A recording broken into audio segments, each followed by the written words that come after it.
We'll guide you through how to create a long video with Grok AI.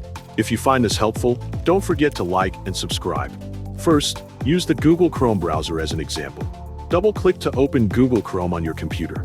In Chrome, type chatgpt.com, then press Enter to access the platform. Write a command to generate a video prompt describing a woman wearing a jacket with additional details that define the scene clearly.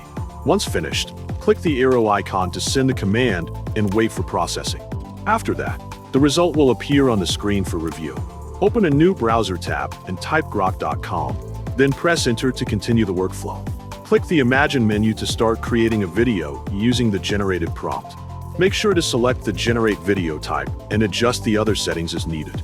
Return to ChatGPT and copy only Chapter 1 from the generated content. Go to Grok AI, paste the Chapter 1 prompt, then click the arrow icon to generate the video. When the video result appears, adjust it to the final second to capture the desired ending frame. Right-click on the video and copy the desired video frame for reuse. Open the Favorites menu and paste the image there for reference. After creating the second video, make adjustments in the available field to ensure consistency. Open ChatGPT and copy Chapter 2 from the existing content. Open Grok AI again, paste Chapter 2, then click the arrow icon to generate the next video segment. Delete the first Chapter 2 video if necessary to avoid duplication. Open the Favorites menu. For example, use the 2 created videos stored earlier.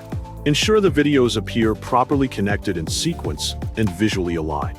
Download both videos to your device for final editing. For example, use Canva to continue the editing process and open your project workspace. Click the Uploads menu on the side panel, then click Upload Files to add your media. Select both video files from your device storage. Then click Open to begin uploading them into Canva. After that, insert the videos into your timeline and combine the videos into a single continuous output. Play the video and check whether the transition is smooth between scenes. Once everything is confirmed to be correct, click Share in the top right corner, then click Download, and click Download again. The long video has been successfully created.